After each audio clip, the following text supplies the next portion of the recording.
Stuart, how can I improve? Excuse me? How can I improve? I didn't get the first word. How can I improve? Oh, Shakur, I'll tell you how you can improve. Just keep doing what you're doing, and you are improving. I mean, you're really a different person. I mean, what you went through last year was hell, and you survived it in such an extraordinary way that I have nothing but gratitude and to see the amount of growth that's taken place in your life. So just keep doing what you're doing. You're coming to classes, you're working on yourself, and you're changing. The whole face is changing, you know? So that's what I would suggest. Just continue doing what you're doing. It is working very, very well. Thank you. Does anyone else have a question we'd like to?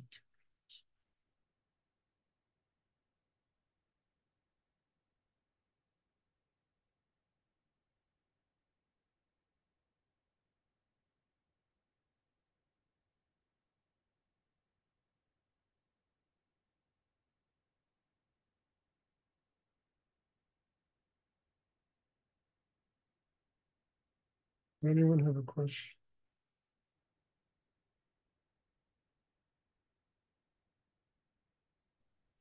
I have a question, Stuart. Chris.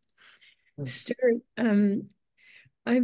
yesterday in our class, I was given all of a sudden a vision of the Blessed Virgin Mary. I'm not a Catholic, and heard and kept hearing the Ave Maria in Latin. I'm not a Christian even, and I was so surprised at that. And I wondered if you could talk about receiving teachings outside of our usual way of doing that. Nothing wrong with that, you know? I mean, look, I was raised in a Jewish kosher household, and I see visions of the Virgin Mary, of Christ. I mean, even in the book I wrote, I intentionally put in there pictures of great Christian art.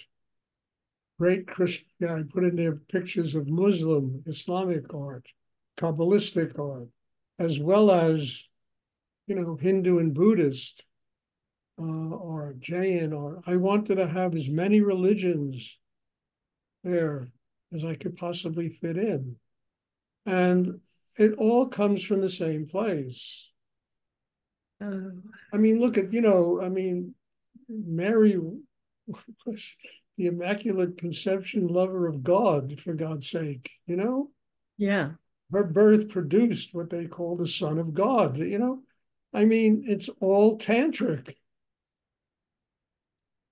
It's yeah, all about transforming darker levels of life into spirit. And all of it is like metaphor for exactly the same thing, different ways of looking at the same thing.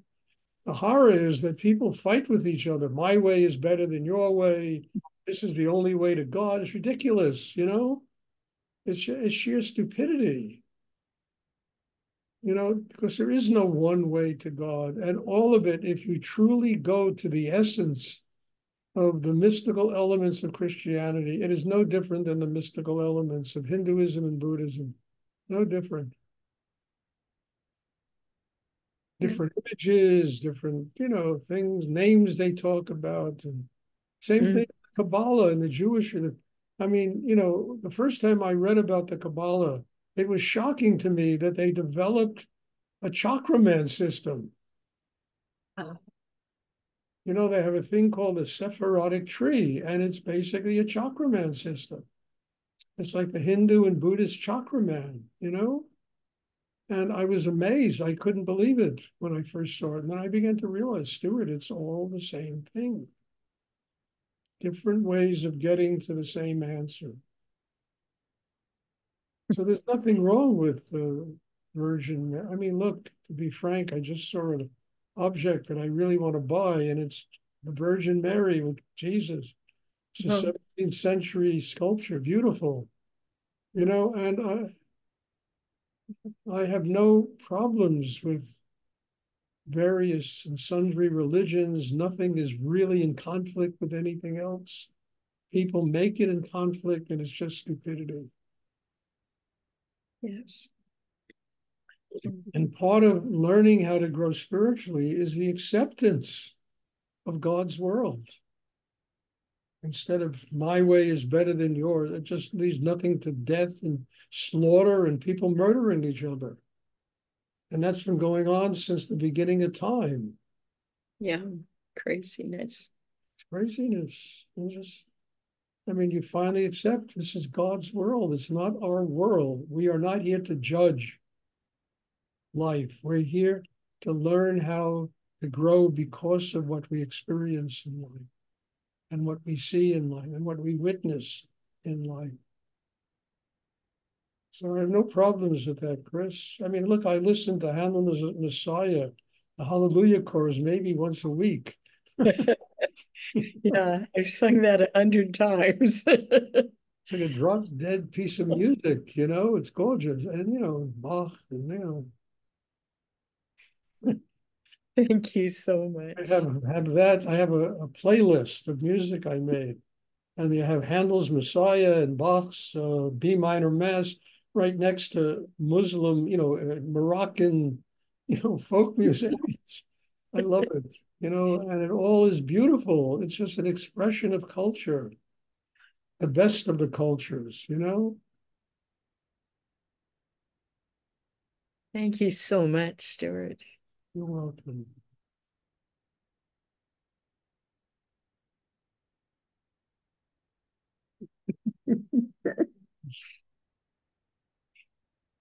Never gave up trying to understand life. I just watch it and look at it and learn from it and grow because of it.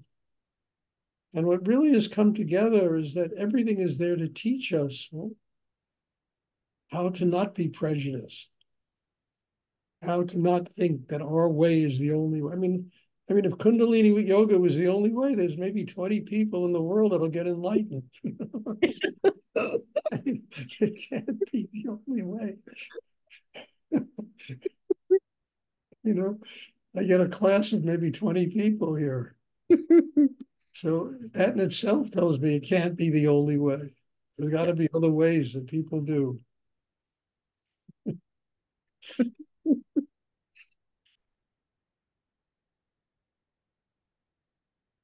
Does anyone else have? I mean, this way works for me, and hopefully it works for all of you, you know, and that's why I do it. If it didn't work, I wouldn't do it. It's that simple.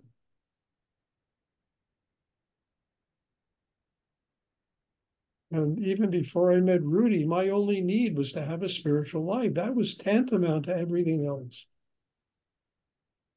I wanted to write books, but it was secondary to having a spiritual life.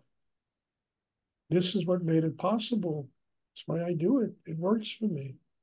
And hopefully it works for all of you, or I don't know what you're doing here.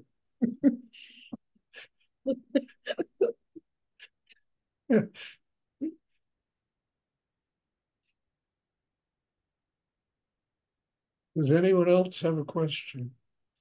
I would like to ask.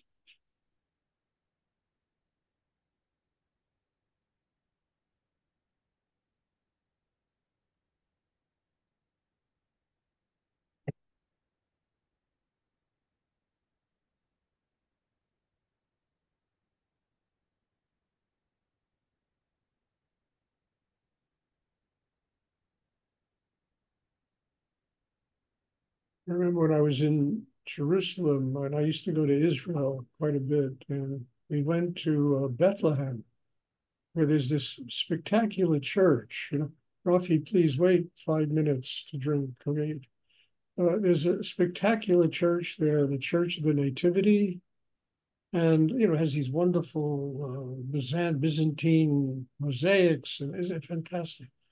And I'm standing on a long line. I don't know if I was with Ellie or Moray or somebody. I'm not sure, remember who I was with, but I said, you know, I got to see what's down those steps. And I walked down the steps into some, it's like some underground cave, and my knees buckled. The energy was so strong. My knees buckled. And I had to sit down and I had to start meditating. And while I was meditating, this guy came with a group of people. I think they were Romanian or somebody. She was talking in English. And she told them that this is the place where Jesus was born. Oh, wow. I mean, I had no idea. I had no idea, you know, but the energy was so powerful. The same thing happened when I went to the Temple Mount there, that mosque, the Mosque of the Sun. Not exactly what it's called. And I walked in there, and I'm standing there, and there's this big rock, a boulder, and right above it is like like a dome. That's like a mandala. That if you look up into it, it goes endlessly into the cosmos. And I began to realize the rock is like the foundation of the Kundalini practice that I do. And Abraham was going to sacrifice his son Isaac there. I mean, it was unbelievable. And, the heart and the mind and going up to this endless, it was the same thing. It was the same thing. I couldn't, also my knees buckled. I had to sit down. And then some cleric there started screaming at me, "You can't sit here, you're not Muslim." And I said, "All right, I don't want to start a war." I got up, I meditated standing at the railing around that rock. It's all the same. You have to be able to see it that way. That's all. When I used to have a rabbi who would call me up. He used to teach at the Hebrew seminary in somewhere, and he taught in Israel, I think, and also a Hebrew seminary. And he would always call me up. He was a student of mine too, and he used to call me up, always asking me to give my interpretations of the Bible. And he said he never, in all the years he studied he never heard anything like it. My interpretations of the Bible. So I would have a call every 2 weeks from him. "Can you tell me what your interpretation of this sentence?" And I would give him something that came through me and mystical, and he was in all the years, I never heard anybody talk about it this way. So it's all the same, it depends on how open a person is and how they see the world and how connected they are to spirit and the deeper meanings of what these remarkable people wrote thousands of years ago. The Bible, the Bhagavad Gita, all these extraordinary books that they wrote.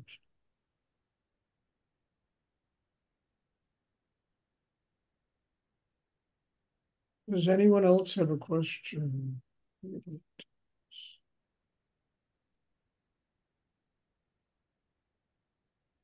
Stuart, it's Hallie. That's how we.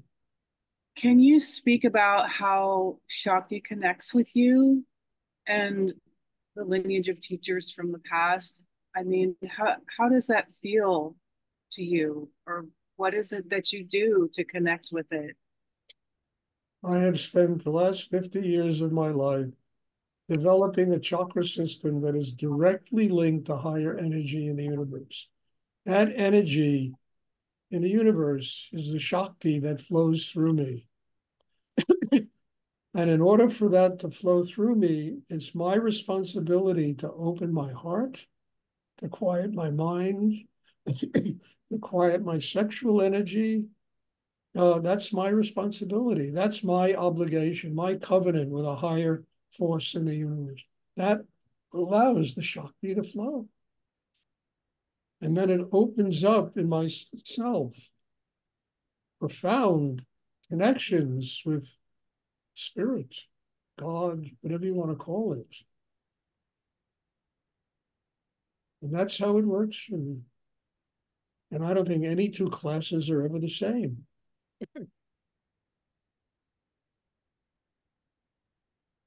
But my job is to master the craft of inner work. And that allows the Shakti to flow through.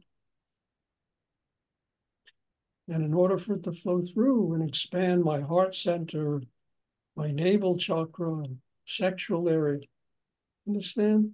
And in the expansion of those areas, you discover about unconditional love, unconditional, grounding and foundation in yourself, so that you can truly receive the energy of spirit and also allow it to help work for you in working out your karma in the world. Or you can, sort of sexual energy being some frustrating and difficult place, it becomes the energy of rebirth. And the Shakti enables one to experience that.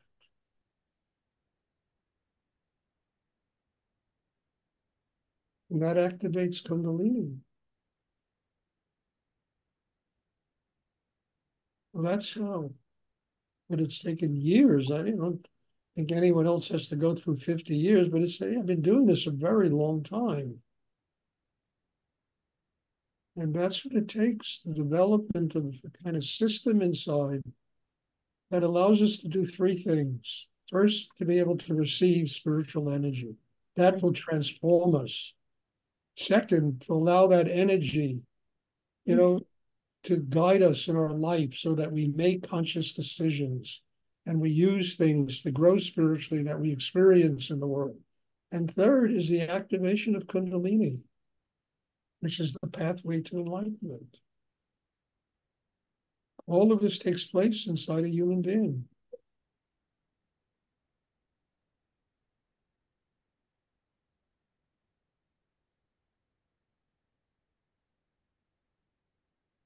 Is that clear?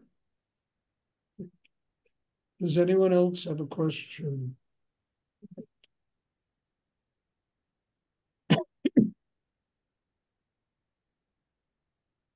Okay. As I announced earlier, there'll be no class on Sunday. On Zoom, there'll be plenty of classes here, but on Zoom, there'll be no class. And the next class will be on Tuesday. So thank you all. God bless you all. Thank you for your questions. And thank you for being here and doing this meditation practice, which hopefully is helping us all to grow. So thank you and bless you all. Have a wonderful weekend. Thank you for your answers. You're welcome. Thank you, Stuart. Thank you, Stuart. Thank Thank you. you, sir. Thank you, Have a Stuart. beautiful day. Bye. Bye.